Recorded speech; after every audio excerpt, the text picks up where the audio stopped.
Hey there. Hey, looks like I have to fix a few things, but other than that, we're good to go.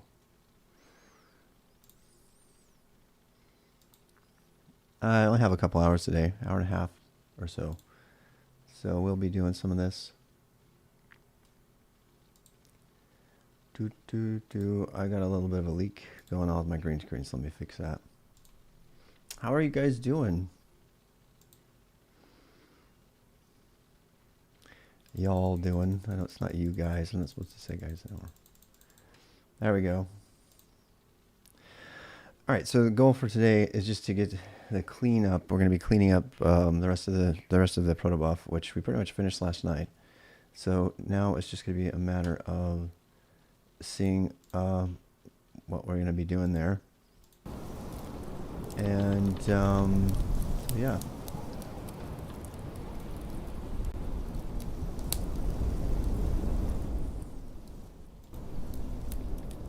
All right.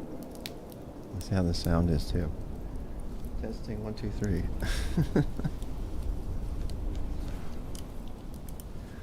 I'll go ahead and listen to it for a while. I just figured I'd do all this stuff while people trickle in. Yeah. Wow. Still the blustering wind outside. I love it. I love that sound effect.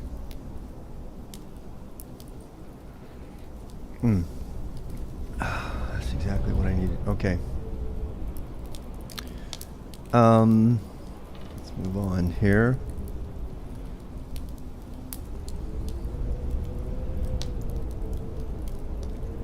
I can see a few of you are there. Good evening, good morning, good afternoon, whatever it is for you. Hey, Mats, Brian, Elementino. All right, here we go. Ah, it is a good day today. So far, it's been a great day.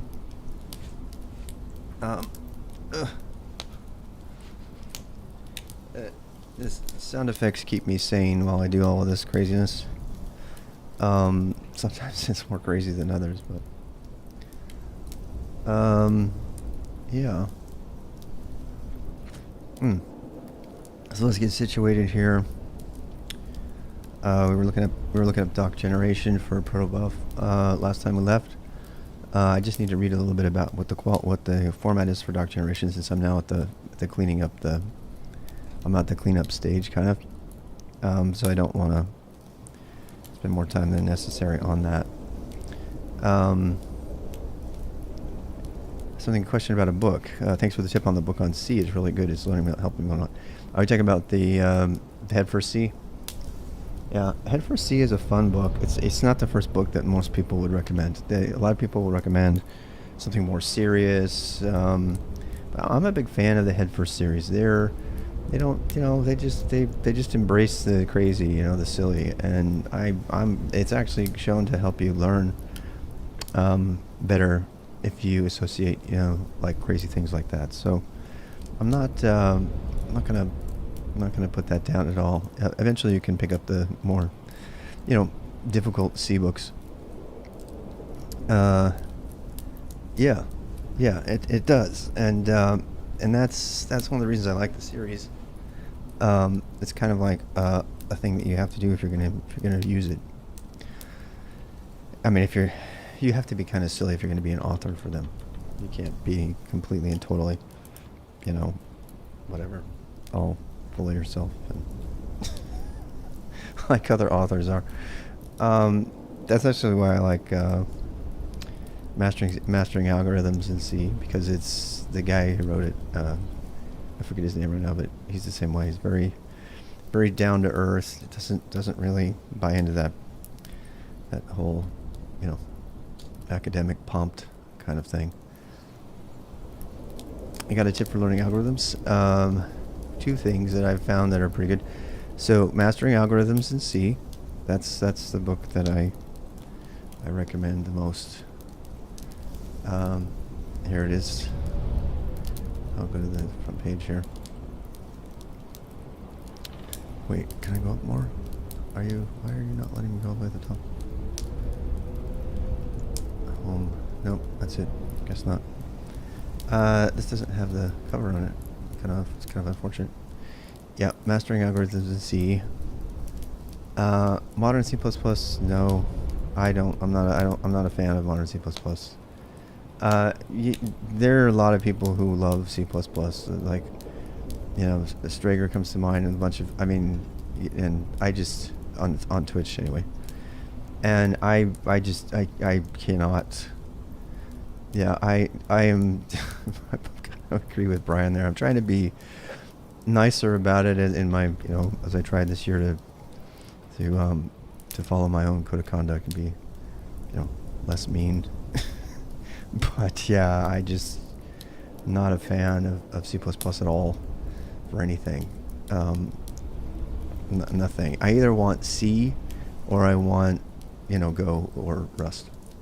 Rust would replace a lot of C++ garbage collection stuff. If I don't mind garbage collection, then Go, which is pretty much everything.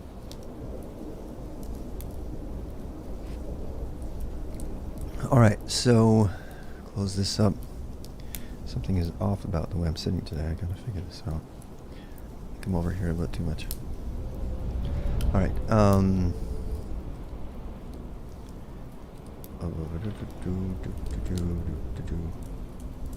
Almost need like a visor right there.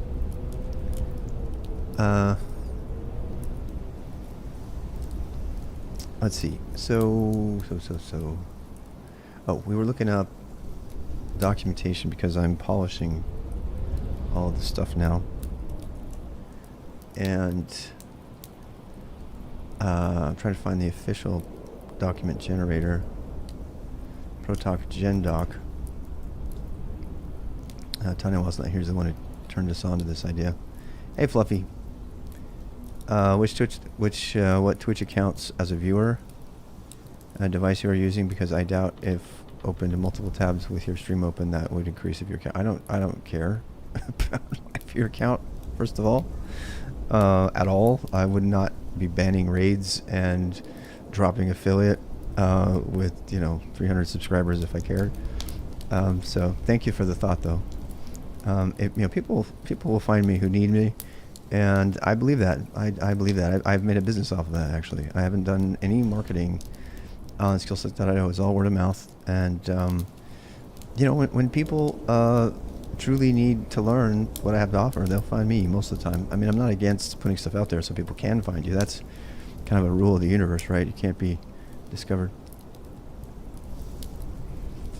I'm going to be hitting this pretty heavy here for the first hour. Modern C++ mostly. This is coffee. Mostly standardized things like multi-threading file systems will introduce things like lambdas.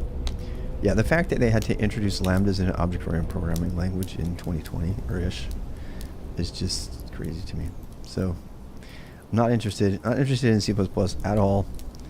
If you're a game programmer or you're going to do any of those kind of things, I guess you need to learn it. Yeah, most of it is just good old C. Much friendly to have it be there with you. The reason I like Go so much better as this object approach is because you have a structure and then you map methods to a structure by giving them a receiver. So you don't have this big monstrous class struct. I hate that. I hate it in Java. I hate it in Python. I hate it in the idea that you just have to continually indent. You have to.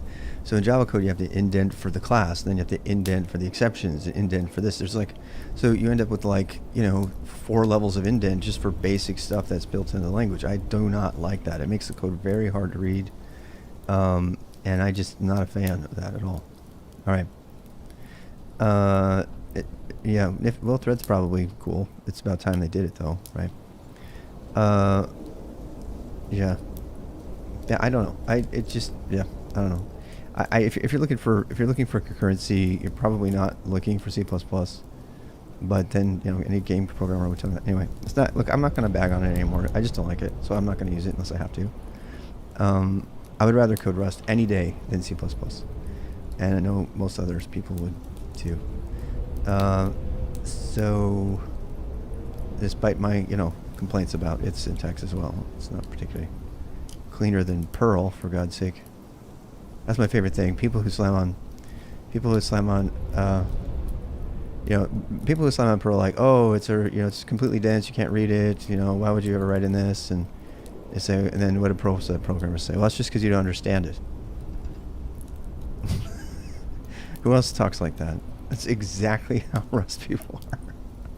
Like, Rust, I can't understand anything. It's like, well, that's just because you haven't spent enough time with the language. You need to acquaint yourself with it better. That's exactly the same thing. And the syntax is just as bad as Rust, if not worse.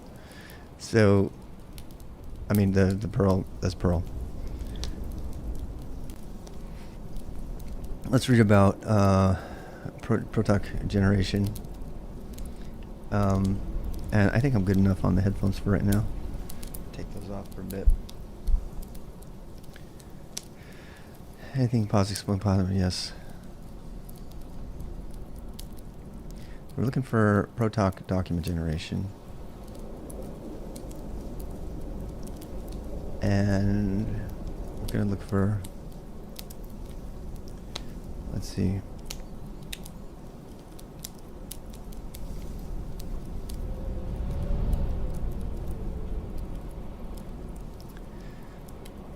Hola. Hey, Rod.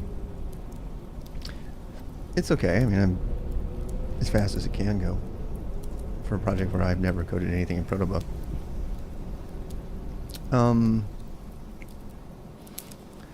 I need to figure out the generator. So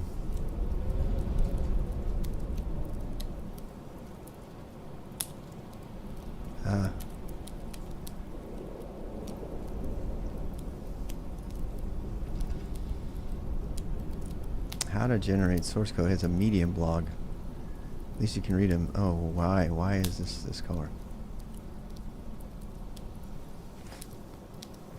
When it comes to exchanging data over the network, each of the structured data serialization formats comes with its own pros and cons. Amen. Agreed. Sorry. That was not working. This is going to work a little bit better.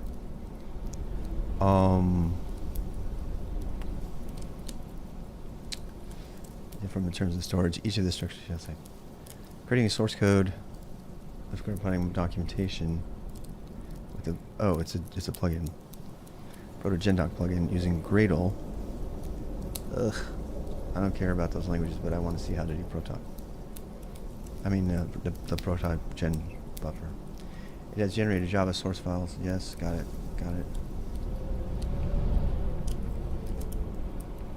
I'm reading about Java stuff.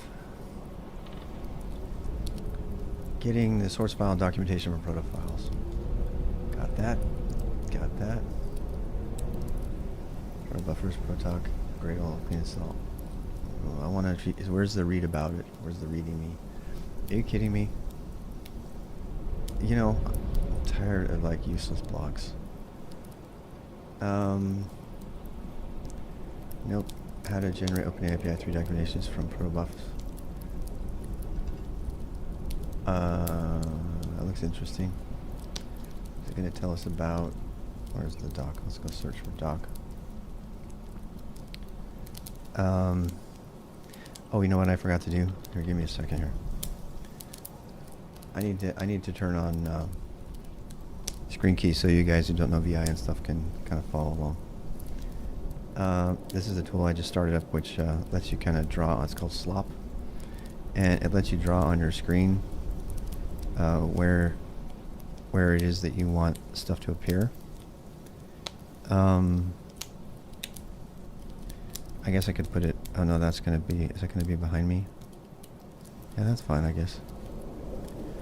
And I'm gonna put it right. I mean, that's kind of a big one. I don't know if I wanna. It might be that bad. Maybe right. Maybe that's enough right there.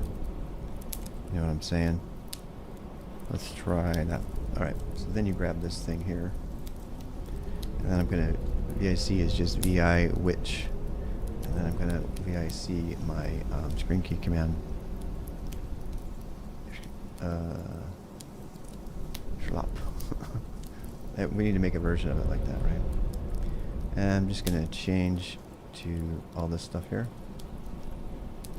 and put this in there. And now when I run screen key, you should be able to see stuff down here. Yeah, there it is. It's like, it's a little bit small though.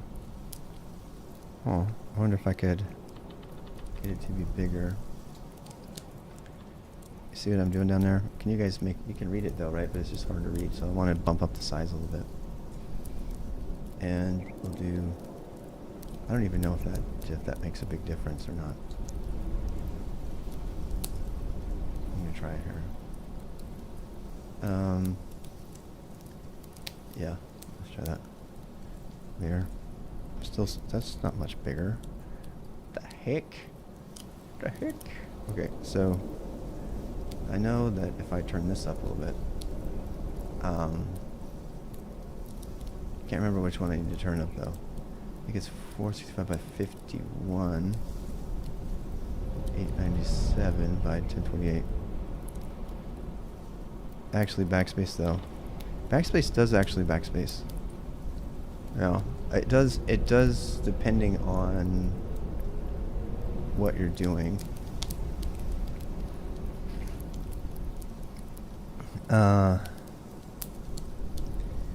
Yeah, it does. Where did I see it do this before? Yeah, see, delete does. But for some reason, you know what? I think it's because it's when I'm on the shell. Yeah. I don't think it does it on the shell, though. I think that's a problem. I have to change one of these numbers, so I'm actually going to go give it a shot. So let's then slop over here. And I'm going to go up a little bit higher this time. And we'll go, that should give us a bigger font. So we can look at those numbers, 468 by 51-ish by 897 by 1028. All right, so really the number that needs to change, it looks like, is the 400. So I just need to change this one here. Let's change that to like 468. Oops, 68. And pkill, screen key.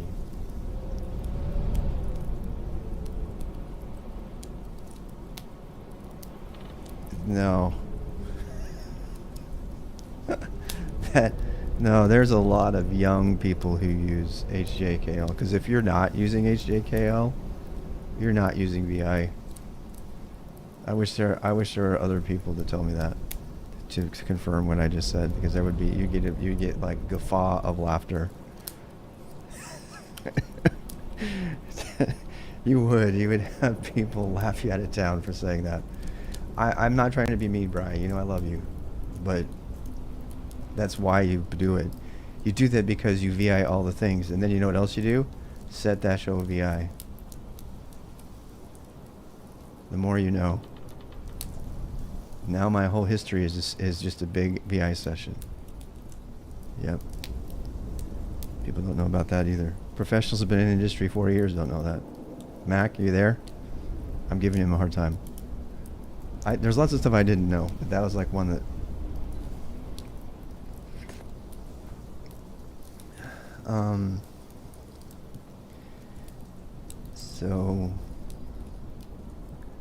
So yeah. Here. 400. Alright, one more time. Let's try a different slop. So I'm going to go a little bit bigger this time. Go big or go home.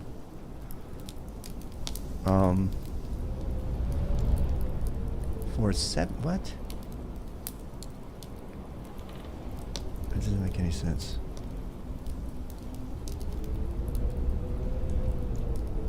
Or 68. Ah, screw it. I'll just put this number in. See what happens.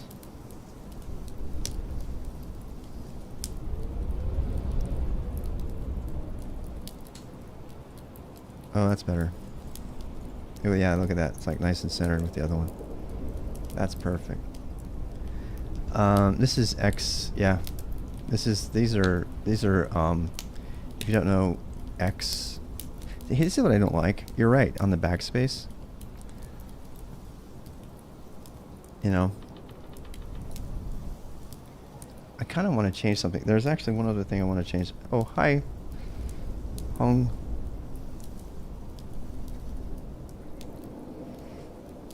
I'm just building a Protobuf resume. I can't. It's just a resume, but I'm using Protobuf. I remember the first time I realized that GDB used read line for TOI, and I used to have exact. Oh, Dimitri. Kindred soul, right there. Once you realize that read line is in everything, first of all, you want to start putting read line in all your own apps. After that, as soon as you realize that, you're like, wait, where's the Golang readme library? And there is one, by the way. Then you can actually put VI bindings and everything, and then you can drive like web sessions and everything with one hand using HTML. In fact, I can't use. If you use my vimrc, you want to see how to turn them off? No, let me show you something. So if you, well, how many sessions do I have open right now? I gotta stop typing exit. I gotta start doing. That's a very. All right, so here I'm in a random file, right? So I can do what we're doing here. Oh, if you try to use the arrow keys, yeah. And this is left over from when I was training other people. I have it turned off. Yeah. Yep. It's actually not that hard. I can give you those lines if you want.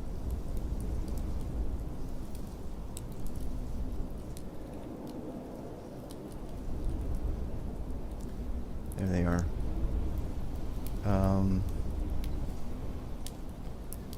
So send it to you. There you go.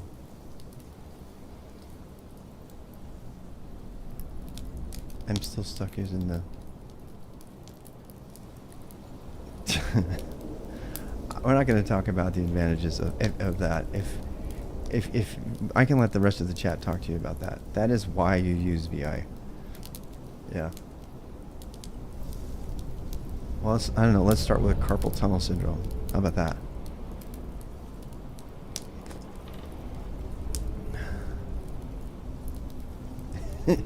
It's just the beginning. I mean, we could go on and on and on. There's like, yeah. Once you look, it's not. Yeah, it's. A lot of people disagree, but they don't have to use VI either, and we can just continue to blow them away in efficiency. I'm not being elitist. It's factual. When you get good and you're not old and your fingers aren't old like mine, you watch Parmegian. Go watch Parmegian use Vim. Watch somebody who really knows how to use it. Yeah, you'll never. Yeah, he's young and got fast fingers. I don't. Yeah.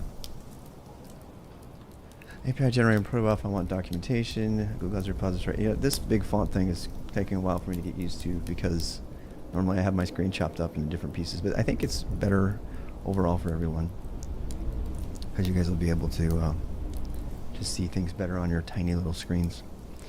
Google has repository and GitHub to do exactly that and contain examples of OpenAPI version 3. Here's a Medium article that explains end-to-end gRPC plus HTTP. We're going to do that. I don't really care about that. I'm looking for the documentation part. I actually know what it's called, so let's do protalk-gendoc. And I'm looking for the documentation on this. Hey, Tanawa. Control F, B, P, N. Oh, God, no. That is not me. So... This. I don't think Parmegian actually has set-OVI on his shell, which is really unfortunate. That's one of the things that bothers me the most that people don't know, that you can do that. It's like so stinking fast. And basically, my links is VI, is bound to VI bindings. Everything is bound to VI bindings. Even my Vimium in my web browser is built on VI bindings. So you can VI all the things. You can't do that with Emacs, unfortunately. Yeah, oh my God. Emacs is a good tool for the right thing, but the problem is it's not embeddable. It turns your history into VI. That's it. That's the fastest way to say it. It turns your entire history file into as if you're editing a VI file, your history as a VI file, but you only can see one line at a time. It's as if your whole screen was shrunk down to one line. Other than that, it's a VI session. Vim all the way. You're asking me, I'm telling you. There, that's it. System administration. See, that's if you're a system administrator, it's VI is the standard because Emacs isn't installed everywhere. The end. Hello, Rob. Do you do Gorilla sessions in standard library? Are you talking about the HTTP stuff or the Protobuf stuff or the? I've been using Gorilla for. I used Gorilla for my last project. I mean the built-in I use Gorilla for WebSockets, actually. I use built-in for everything else, but I use Gorilla for WebSockets. Maybe that's not good, but the net HTTP library has really caught up. It's really good now. So I would give you points right there. I would totally give you points for that joke. This is why I stream, because people like make really, really great jokes that I get. Single location. Your plugins just worked. It's not most people's experience. Need access remote file. Your stuff buffer with SSH prefix. Oh god, that just disturbs me so to no end. Buffering an SCP'd over file and then copying it back over. No, god, no.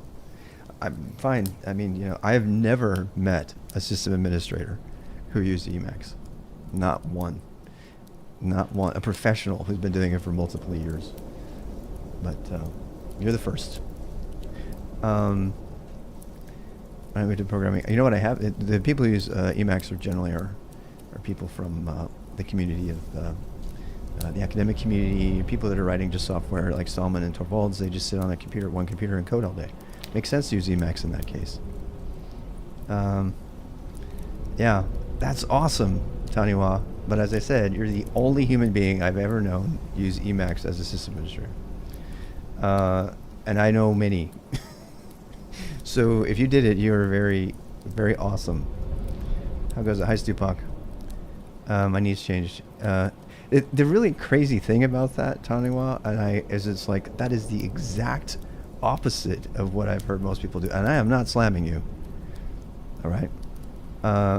So, I mean, that is the exact opposite. It's usually the opposite story. In fact, I almost switched to Emacs now that I was doing a bunch of Go coding. I was thinking about doing. I was like, I'm too old. I've memorized these other things. I thought about switching temporarily to Emacs for a year as an experiment because I'm doing mostly coding now instead of not as much system administration. So I felt like the justification for having, your the whole thing. Anyway, should have time and automation, huh? Yeah, for me, the number one reason to use VI is because it integrates so closely with the shell. People do not know how to use VI magic, and they say they know VI, and that is very disturbing. What do I mean by that? VI magic. Here you go. rwx.gg. Oh, that is not the same site. God, I cannot type. You know what it is? It's this new position I'm in. I've got this kind of weird scawampus position. So rwx.gg VI magic. All right. Exclamation points are the magic wands of VI. If you don't know this, you do not know VI. People diss on VI all the time. They've never used these things, and they're like, "What?" If you're not using magic wands or the VI magic, you do not know VI. The end. Because it's the most powerful part. It allows you to integrate fully with the shell, and that means you don't have to write any plugins or Vim script or anything, because you can just use shell scripts. You know what's the tiniest config ever? .nano_rc. That's a good joke. The classic. Oh God. We're talking about, is it the exit joke? Which one is it? I almost have it memorized by number. I'll let you guys look at it. I got a code. I got codes. I gotta write the codes. Actually, you know what I was doing is I was gonna do one more screen key thing. There's a setting in Screen Key that that lets you get rid of. Is it the automation one? Yeah. One of my people, he's gone on to bigger things now. He wrote in Rust. He wrote a screen scraper for all of the XKCD stuff. It's pretty cool.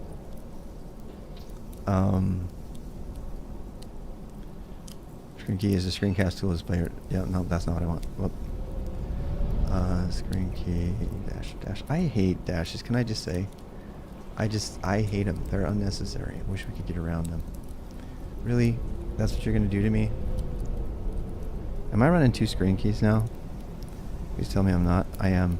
Oh my god. Help me. Kill me now. Yes, you can die.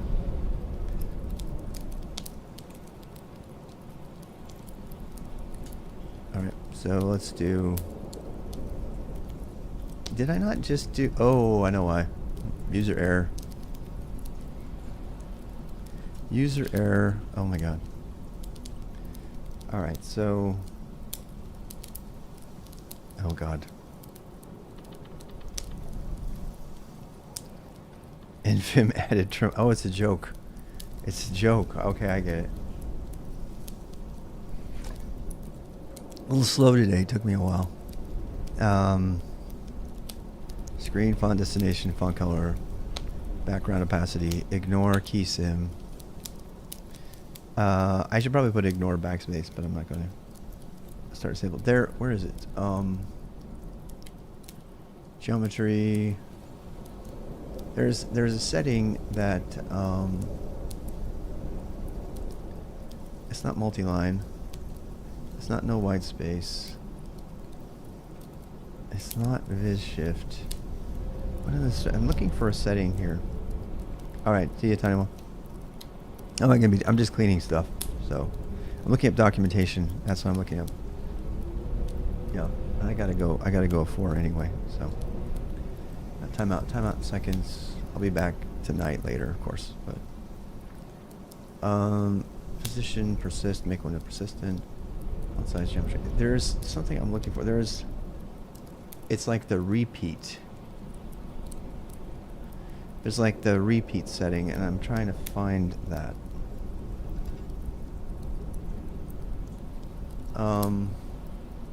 Compressed key count. Oh, that's probably not it.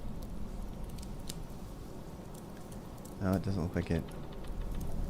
Persist, top center, timeout in seconds, key mode. Some raw. Focus Rob. I am. Deal with this later. Yes. Right, me too. Show the keys with modifiers pressed. Always show shift when modifiers are pressed.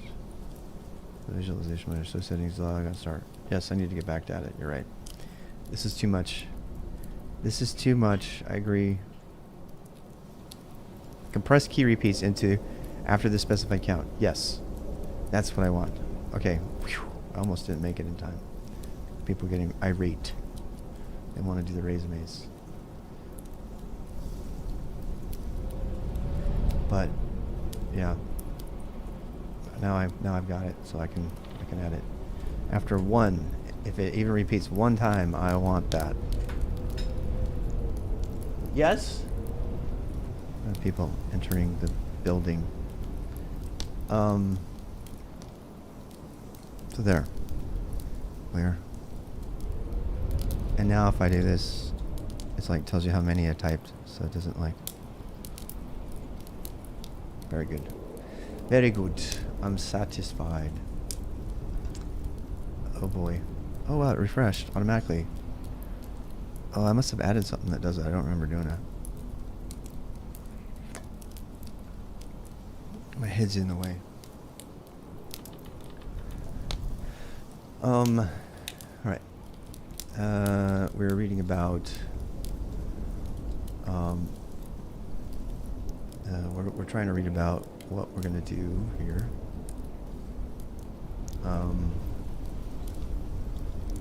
Documentation generator. Is there an official thing for this?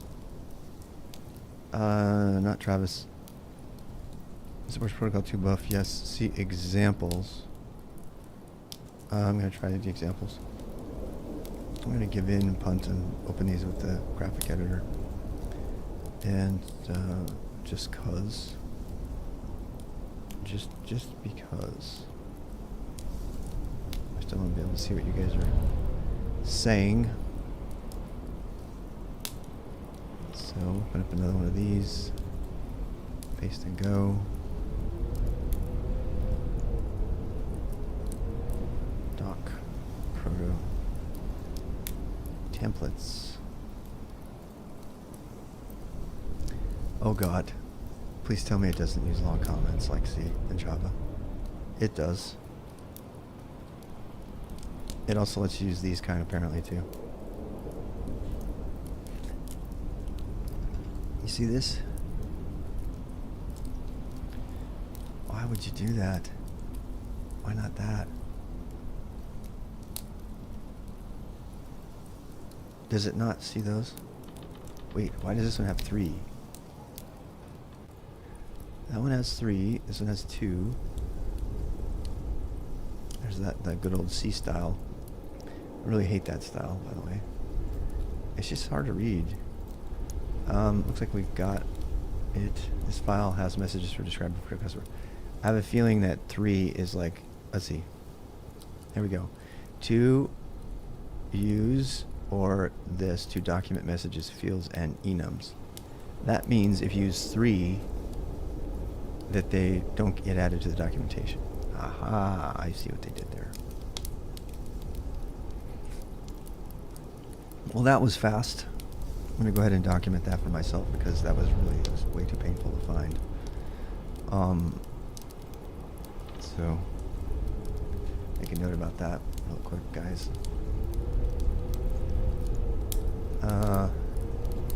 Was unusually difficult to discover the format for ProTalk Gen doc comments.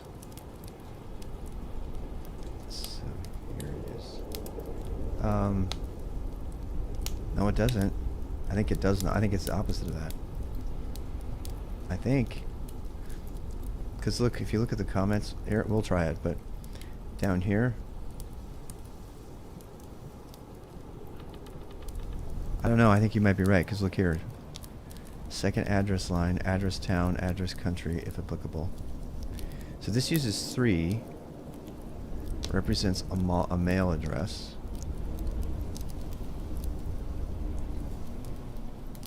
You know what I mean?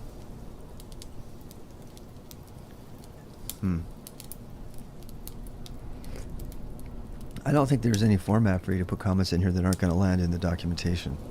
That's what I'm suggesting. Why does this have 3 though instead of 2? We'll have to try and find out. We absolutely will. I'm not ready to do that yet. Well, I mean, we have the basics, right?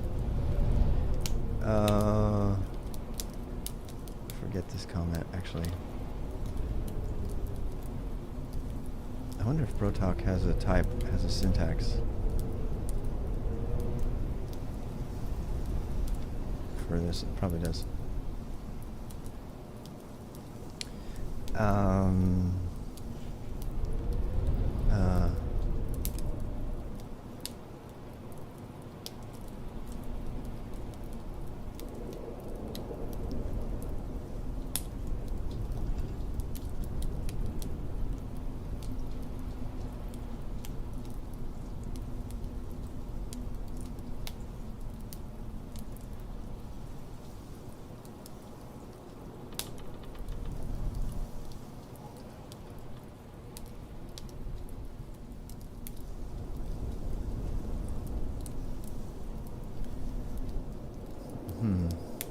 Alright. We're good to go.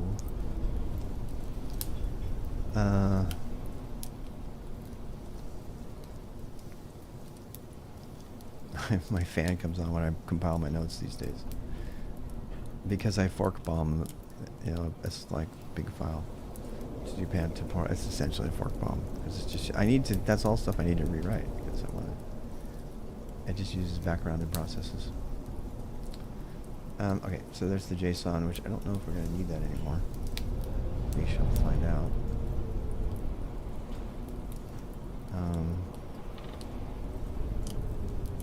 Nope.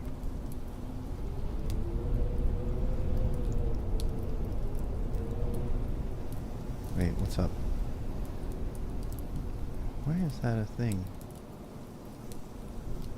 Oh, that was weird. Oh, I see what's going on.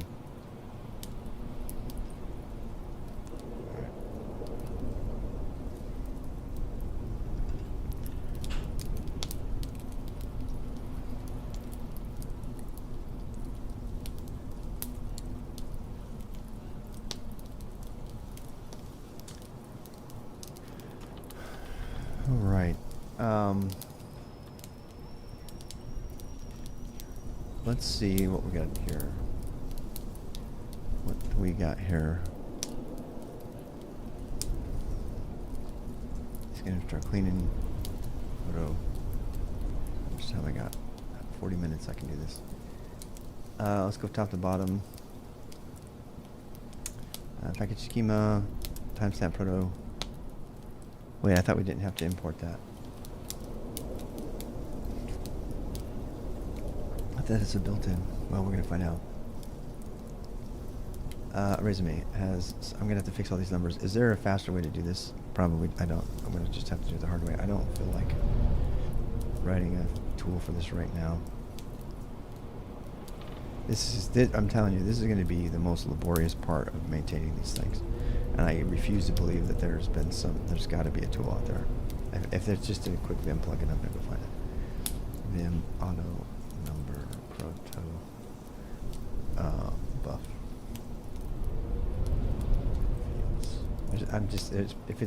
If I can find it in like 2 minutes, it's worth looking for. Vim syntax highlighting. Protobuf syntax highlighting for Google's Protobuf introduced this plugin exists for the sole purpose of making it easy to install syntax highlighting as a pathogen bundle. Blech. If you're not always sequential, what even is the purpose of them? They're not always sequential, and they are to indicate field position. And but you should be able to add on, and sometimes you want to jump to 15 or 16 because you might not want to use the first 15 because they're allocated as 1 byte. Yeah. If you're not already using templates, awesome pathogen. Pathogen sucks. Auto numbering in Vim. Don't want that. Maximum fields in Protobuf. Don't want that. Looks like there's a number of plugins. There's one in development. Fix bugs in Windows. Let's see if this particular Protobuf plugin does anything special.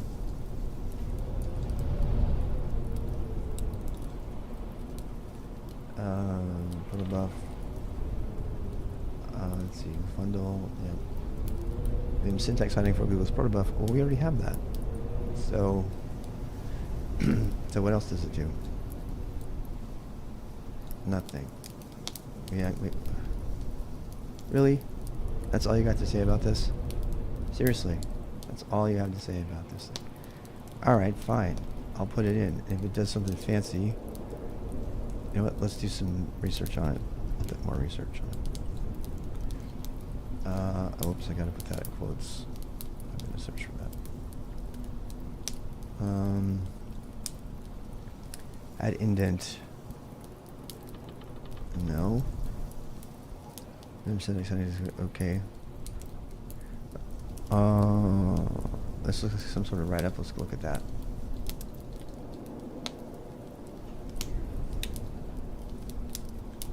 If you're already using passage, you can skip this step.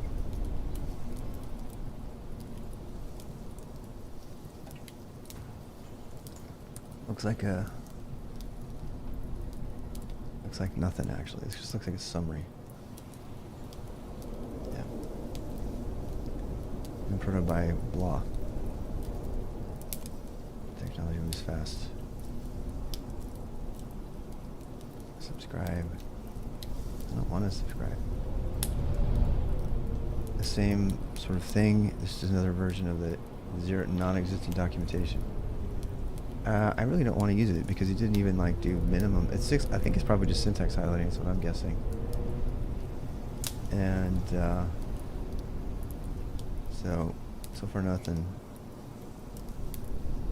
Any text files. Nope.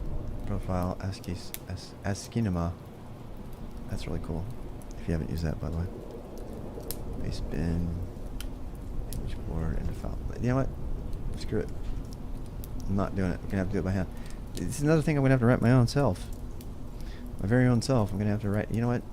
It's just not enough time. This is why I don't get anything done. Because I keep finding things that don't exist and be needed, and then I tangent on making that thing, and then I make the thing that thing needs. It's like one big freaking dependency tree.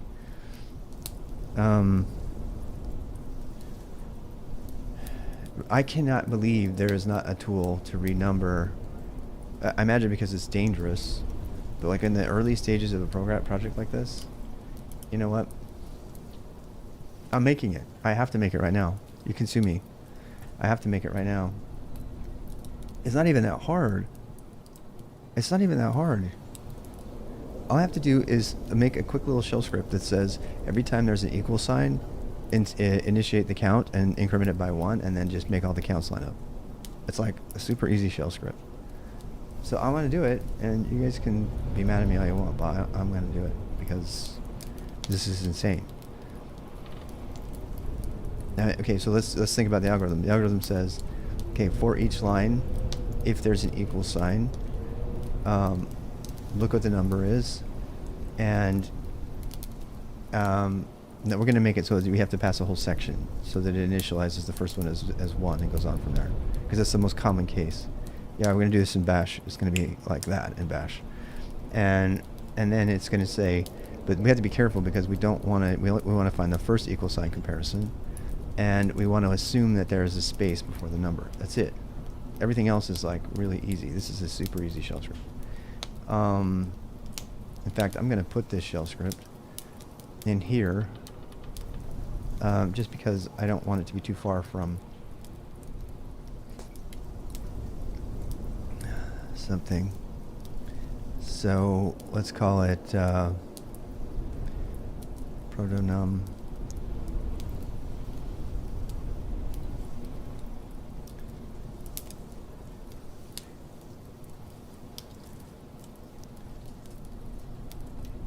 And actually, no, I need to put this in my .dot files.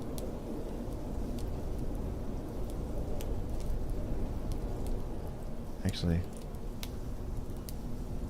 yeah. All right. So what I'm going to do is I'm going to keep this open and we'll keep testing it. So we're going to open a Protobuf here. I mean, this is useful. At least you guys will learn something. cd.dot files, scripts. By the way, this is why you want to use VI. You can't do what I'm about to do in Emacs nearly as quickly. Call it protonum. I can make a parent for it or something at some point. Big old bash script. In Bash, we're going to really leverage a bunch of bashisms here that you can't do in Z shell. So we're going to, first of all, we need to loop through the line. So we say while ifs equals blah, read is it dash p line to done, and then we're going to say we're going to read from stud in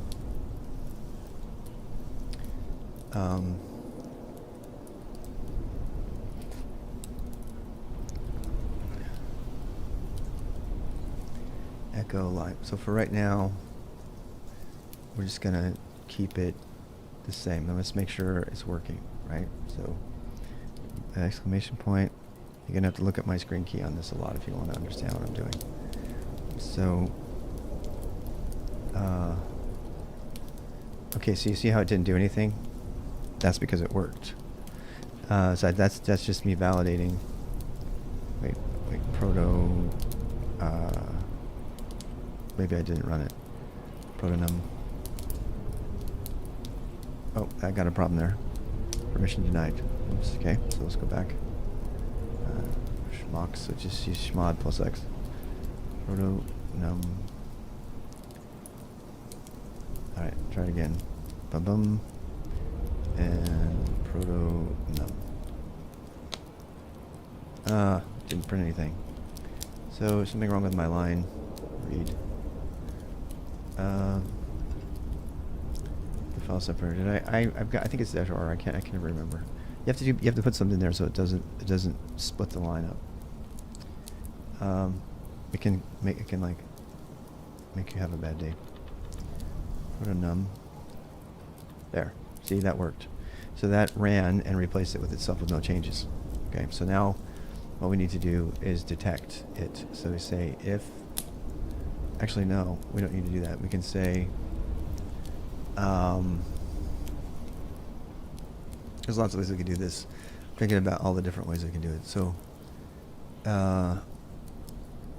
first of all, let's try to detect if there's an equal sign or not. So we can say if line contains an equal sign. Oops. So we'll say if not line contains the equal sign, then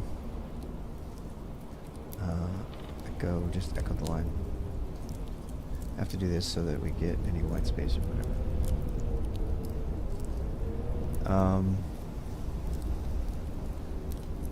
And then I'm gonna keep it so it's still broke. So it's like otherwise we can echo the line and we're gonna replace the. Make sure that works.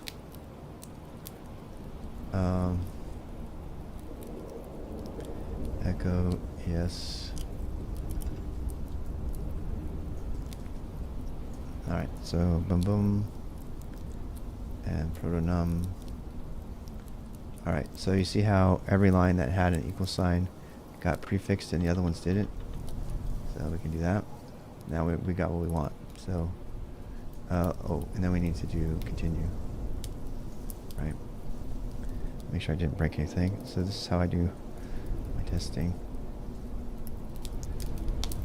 What's going on? Oh. God damn it.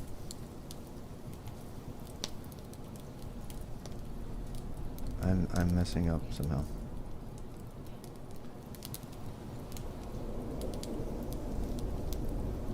I don't know what's going on. Oh, there we go. Pronoun. Alright, so let's just make sure all of that stuff is the way we wanted it to be. Means it didn't do anything in the other ones. Okay. And then we need to just say, now we need to replace the equal sign. So, so we're going to say prefix equals line, all the stuff in the line up to the first equal sign. So dot equals. And actually star equals. And I'm trying to think here. We're going to need to get the stuff after that too. We're going to need to get all of the stuff up to, we need to get the suffix. So this is actually a little bit easier than regular expressions. I'm using command parameter expansion. And so then we want everything from up to the with the reverse direction, right? So we want everything up to the equal sign here. And frankly, we don't care about anything else. Actually, no, we do care about the number, and we care about the semicolon if it has one. But we can actually keep that. We'll mess with the suffix later. We're going to clean the suffix up. So, well, now we could. You know what? Because they have to have a semicolon, right? It has to have a semicolon, so we can actually take advantage of that. If I have a bug, I was trying to make it so it would fix my bugs too, but if we have it up to a semicolon, then that really gets everything. So that takes out the number. And then we can just increment the number. That's really it. So we're going to declare a number dash O I and we're going to make the number we'll say count, and then where's the count equals 1, count plus plus. Actually, you can't do that, I don't think.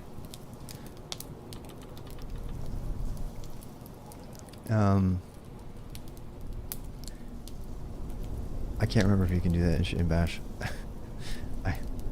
In the Cyberpunk. What do you mean Cyberpunk?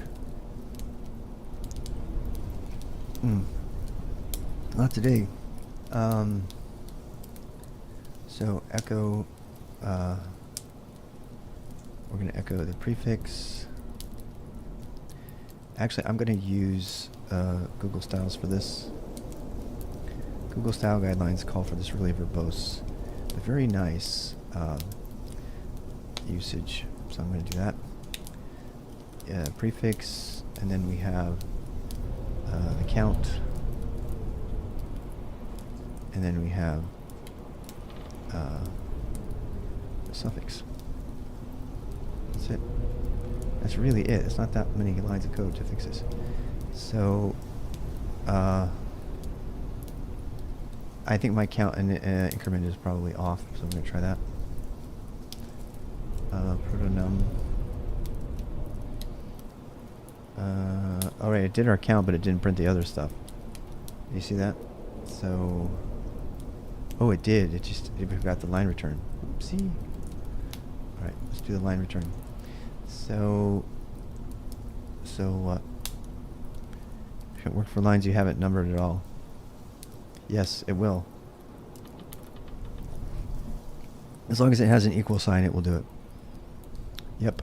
If it's an equal sign and a semicolon, it will do it. Yeah. So it's just a convention. It's nothing, particularly major. And then what? I thought that we would have got a line there, but it looks like no. Wait, am I echoing? Echo line continue. N plus 1. Wait. Oh, you know what? We're not incrementing the line counter. So, actually, I'm going to put the counter at the beginning and then just have it be 0 by default. There we go. That should be better. Protonum. Oops. Protonum. Alright, what are we doing wrong here? So it's doing it. It's just string summer equals 1. It's doing it a little bit weird like. I think my match is not working. So let's do this. Let's do one of my matches is not working. So it says find up to the first equal sign. I'm gonna do something here. So echo. I have to just test my matches. I'm gonna remove this later. Echo stuff.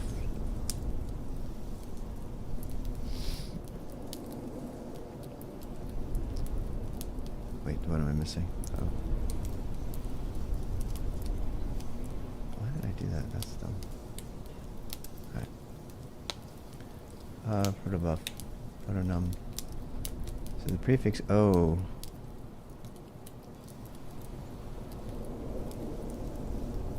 I see what happened.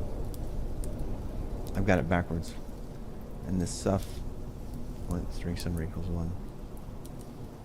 Yeah, I have it backwards. I sometimes do that.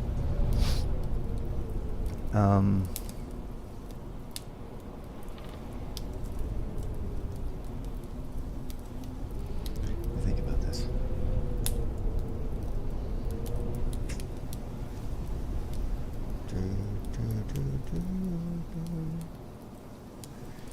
I'm just going to turn one of these off for a bit.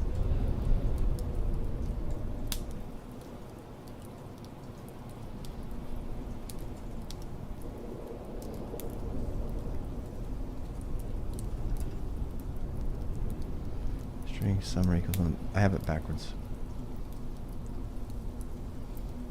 Yeah, this should be... Oh, do I? Maybe not. String summary equals 1. I think I do have it backwards.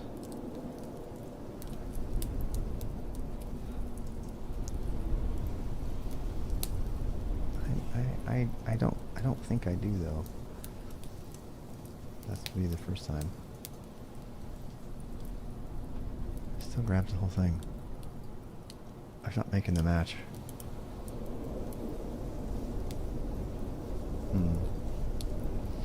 It might be because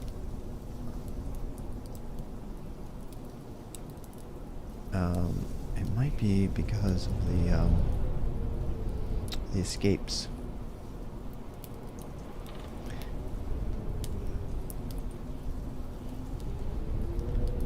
I'm going to use this a lot, so. Oh, see, I don't understand that. That's the reverse of what I wanted. That found everything up to the beginning.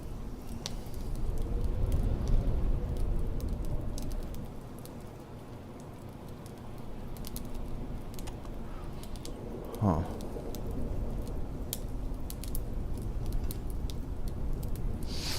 Well, I swear I have it backwards. There's something I'm missing here, so don't mind me.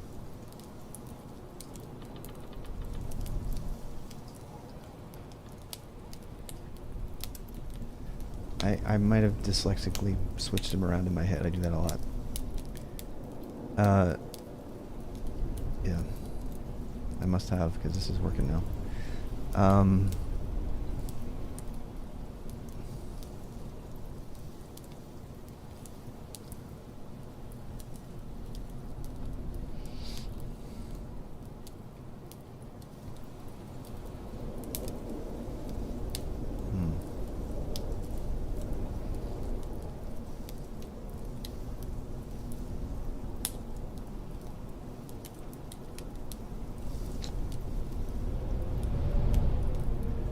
Actually, I need this is what I need.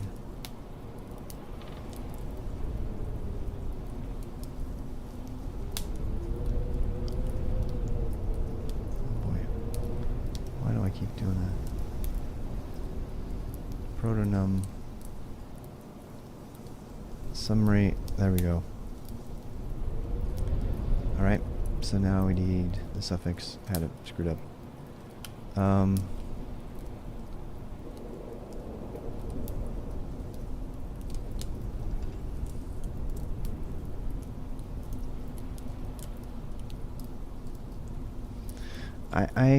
That should not be working. There's something going on here. I'm telling you. It's been a while since I've written some bash, but there we go. That went all the way out, got the whole line.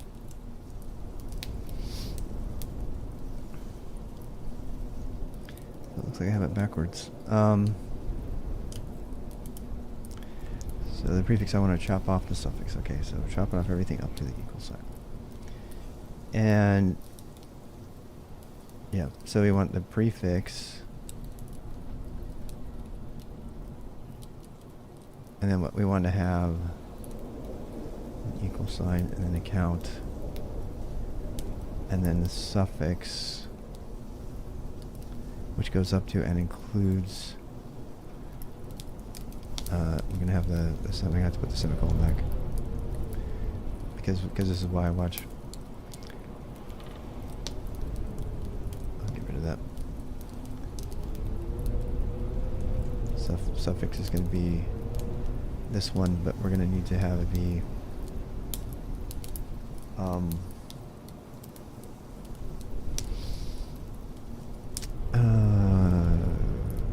just number them and then run the script. No, you can. I mean, it will do it either way. So line goes to the suffix, goes to the line. And then I need to check the suffix and see what we're going to get here.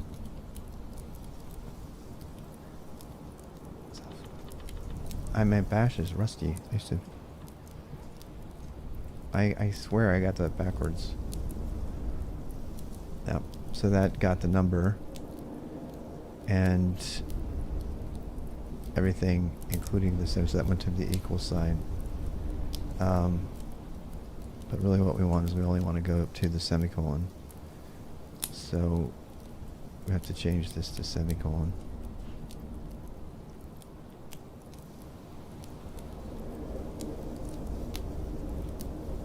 And we got, so that's just that. That doesn't include the semicolon got eliminated. So that's what we want.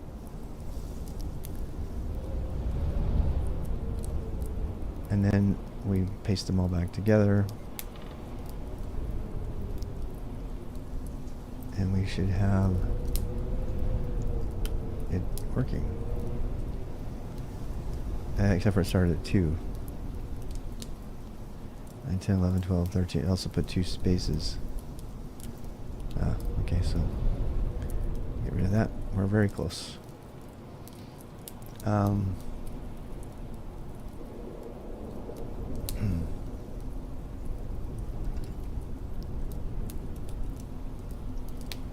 This I blank will be. Why would it be?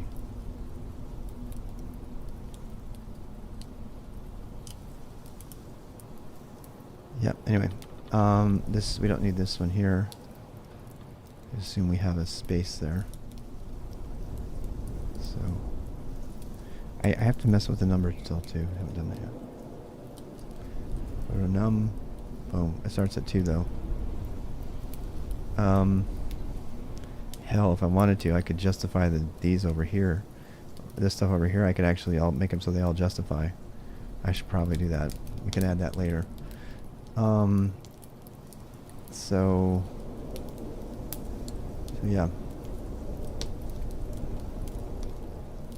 Declare I equals 0.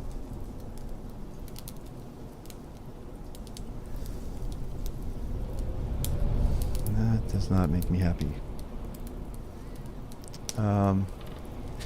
I mean, there's lots of ways of fixing this, but oh, you know why? Because I shouldn't be counting unless there's an equal sign in it. Duh. Oh my god, I'm so stupid.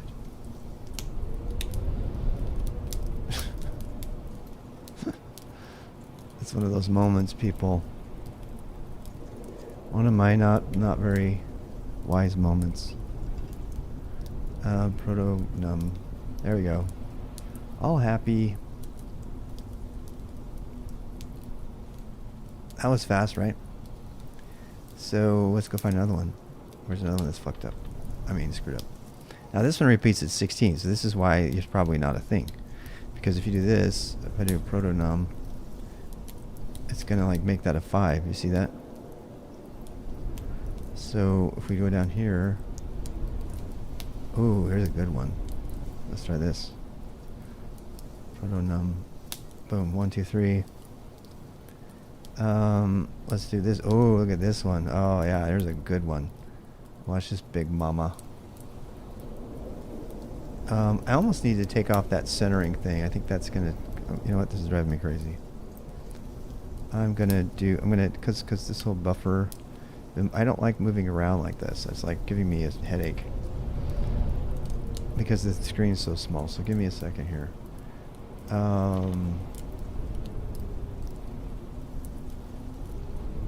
Command height.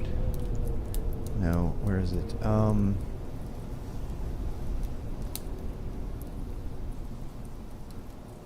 Yeah, there we go. I'm turning that off. Because sometimes I don't want that, right? Like I want to put it like that. There we go. Alright, so proto-num, watch this. Oh, uh-oh. I had an error. Oh, you see why? So it actually lints my thing too. I had that error. Why? Because I forgot to put a semicolon here. So if I go up to here and I go ba-bing, proto-num, which I will then bind, I will now bind to something. On the right hand, what? Chat on the right hand above your head. I thought about doing that, but it's the chat's too long. You guys write too much. I might do that anyway. I might do that anyway, because yeah, we'll see if I'll give that a shot. There, it fixed it. Yeah, then we'd have like a full screen, because the problem is you guys, you really do, you chat so much. So what I would do is I would actually make it so I could expand it. I think I might do that. I'll give that a shot. On my next out. But then what I could do is like, because when I'm doing code sessions, you guys don't chat that much, but like just one of these comments, like what you guys are saying here, is enough to scroll it off the screen if I do it on the left. Here's why: because I need to keep 80 columns. See, watch. If I have to maintain 80 columns, so here's what an 80 looks like. You see that? So this is the only space you get to chat. So, and you know, I could do it so that it's on top of the code and everything, but I don't want to. I mean, another thing too, like in this particular case, is I could go down. That's probably what I'm going to do. I'll just do this. I'll like put you down to like 3 lines. Nobody should ever make a comment that's more than 3 lines long. Sorry, you just should not. If you make a comment that's more than 3 lines, you are, yeah. Actually, I know how it is. It's like, it sucks to, you know what? I take that back. I completely take that back, because it's actually better for you to make a long comment than it is to push everybody else's comments off the screen with like little tiny comments. Does that make sense? Yeah. All right. So that was good. We've got auto numbering in the house, which I'm super. You guys want that script? Does anybody else want it? Give proto num. I mean, you can play with it to your heart's content.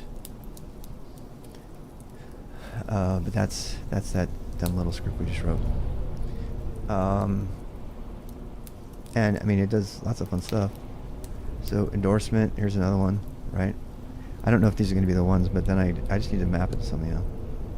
So I can just do boom, pro. It's like too much, a little bit too much to type, but it works. That one's good. Oop, this one. Oh, watch. Can I do it? Period. Yes.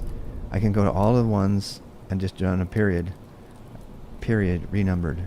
What? See, and I was going to put that off and do all this by hand instead of write a script. Boom. Done. Here's another one. Boom. Done. Anybody doubt the power of VI at this moment? Try that in your Emacs.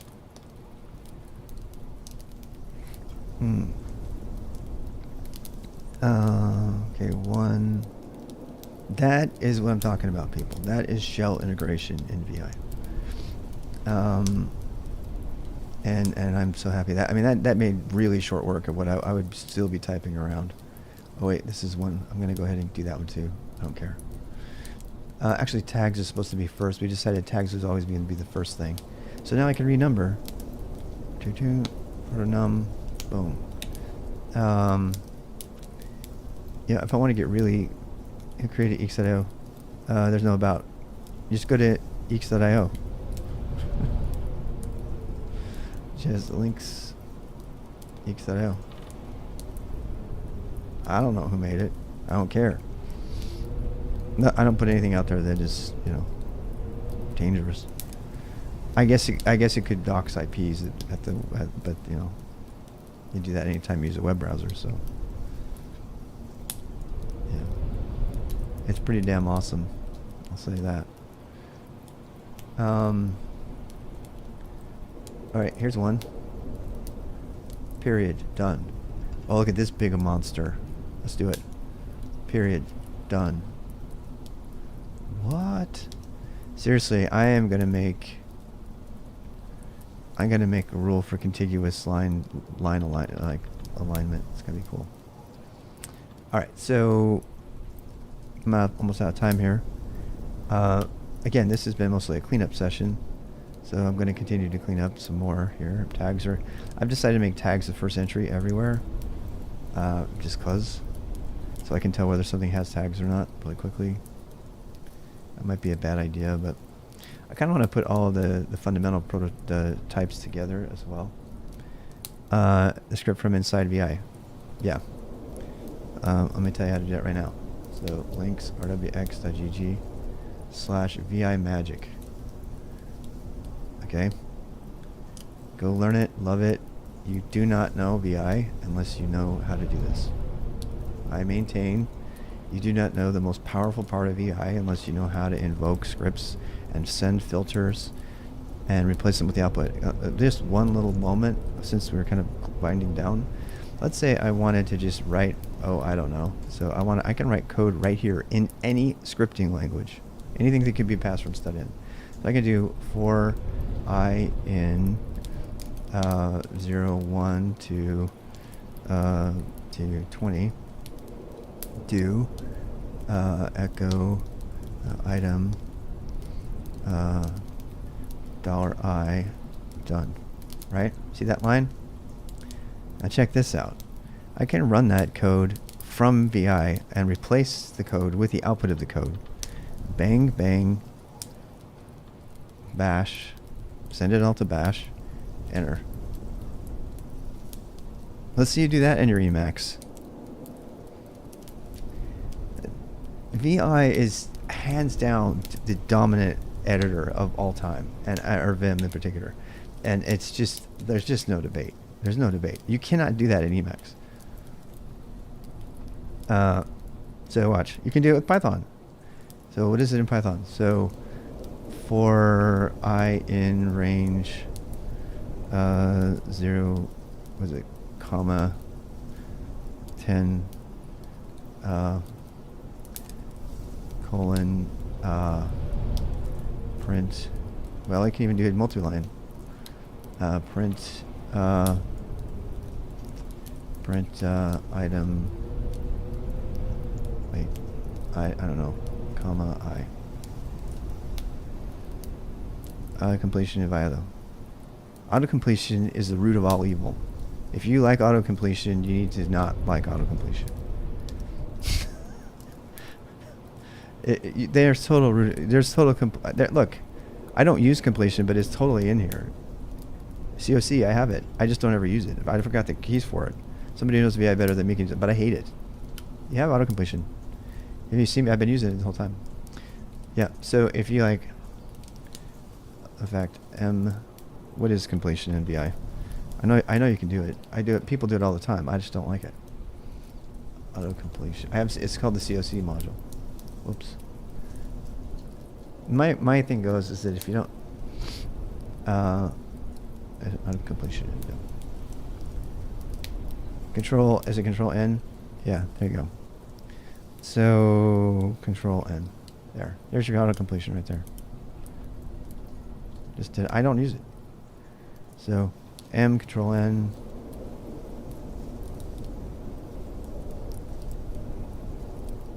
Alright. I don't even know how. I should probably learn how to use it. Let's try. I'm going to try again. M-A message.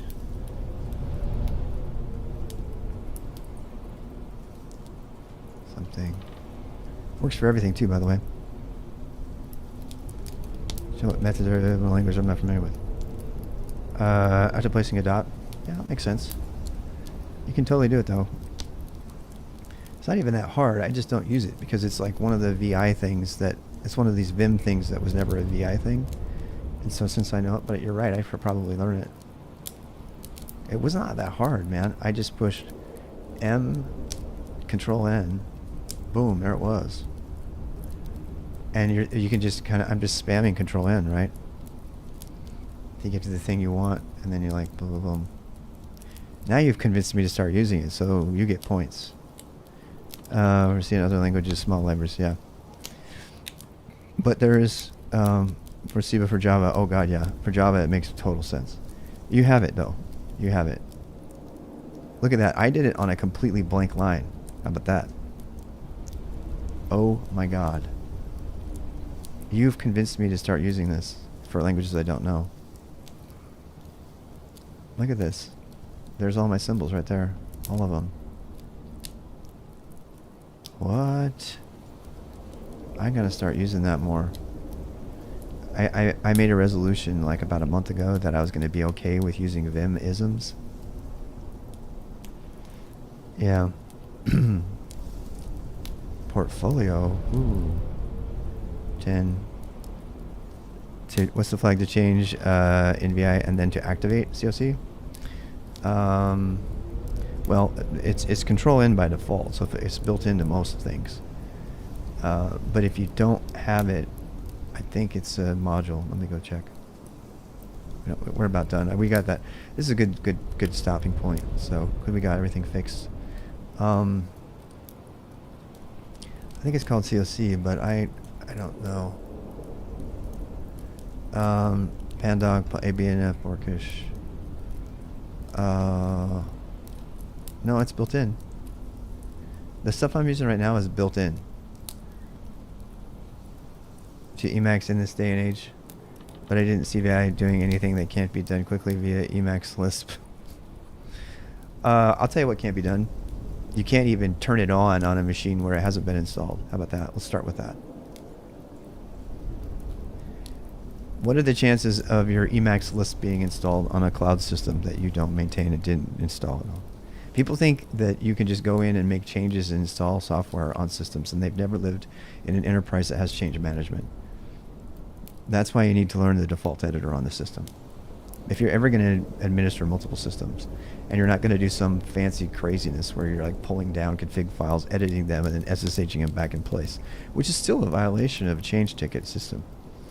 Via change management, you just don't do that shit. And people who don't live in the enterprise don't think of it. You have to learn the default editors.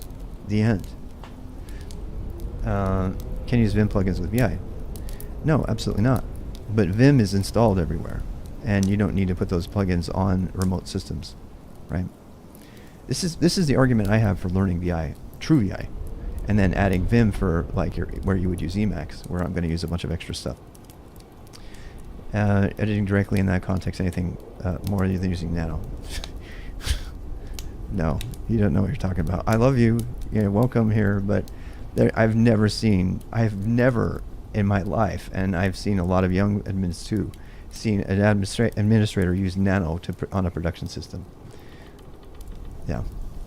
So I know that that's now the standard on most Linux systems, but they have VI built in and they have Nano built in. So you can use Nano for that if you really, really want to. But you don't edit in production directly. No, God, no. Please, no. Yeah, but people do it on staging systems all the time, right? Yeah, people edit on. See, when you're like configuring routers and stuff, yeah, you actually, or if you're doing root cause analysis and you're like on a bridge call and you have to like, edit a thing on a live system that's broken, you need VI. You gotta have VI skills.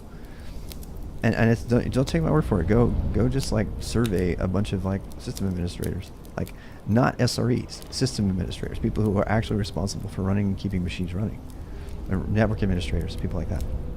They swear by VI. Go ask Last Miles what he thinks. Using any editor in a context where you can't pick your editor, then it's a bad idea.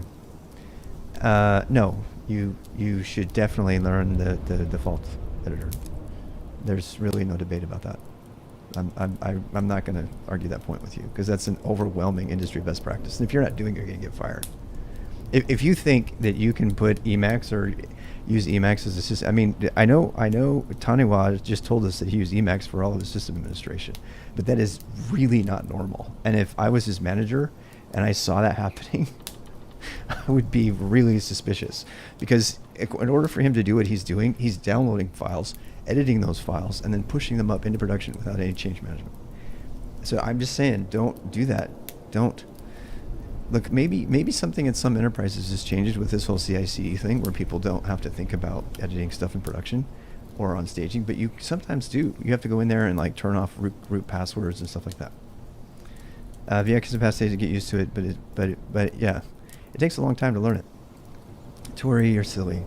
Yesterday and today, I've messed around with Emacs, and I find the core keys a bit weird. Yeah, look, if you're Yeah, it's probably time for me to stop talking about that. Use what you want. How about that? Moving around with VI feels way better than control. Yeah. Oh God. I'm laughing because everybody's done that. I've done it too. I went through the same discovery you did. The only reason I talk about this stuff is because, in some cases I'm wrong. So you just convinced me to start using code completion. And I want to thank you for that. Because, you know what I mean? I'm actually going to, practice using a little bit of code completion now. Because I have not allowed myself, for all the reasons I just said, to learn Vimisms. And then within the last month, I gave in and said that a few Vimisms have already snuck into my world. So what I'm doing now is I'm saying, look, like arrow keys, for example, they were not standard VI for a long time.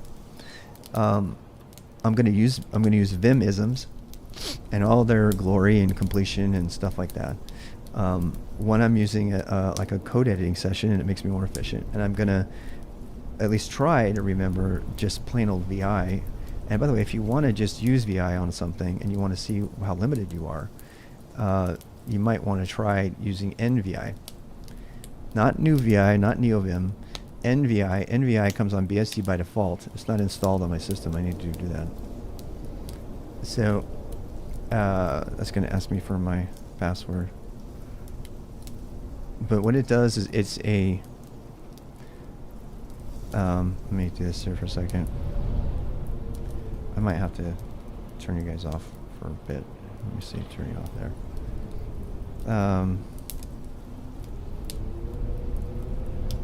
I think it's COC. I think that's the code completion. I think is what it is.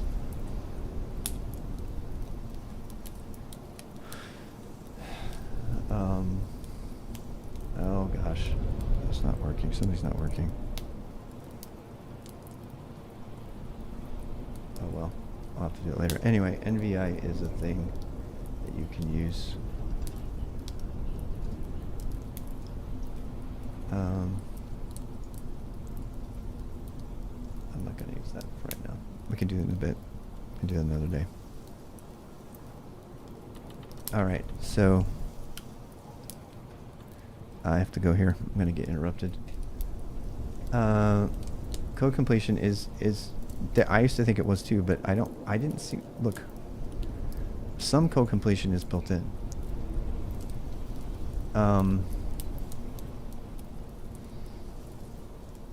I don't have any. That's why I came in here looking for it, because I thought I had to add it. Okay, so one of two things is happening. Either one of these other plugins has COC built into it, which I doubt, or you don't have to build it in anymore.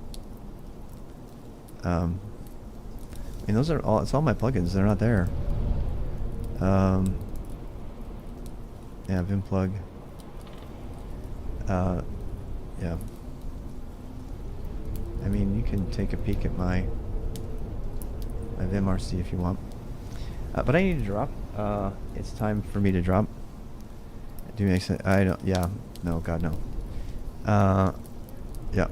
I need to go. It's been really fun. I'm gonna put back on our ending thing here. So today, what do? We over-engineered a little bit more of our resumes. Of course, I wrote a shell script to do a little bit of a survey of, to be able to renumber. And so I was cleaning that up. I actually researched the documentation on how to document Protobuf, because we're kind of in that phase.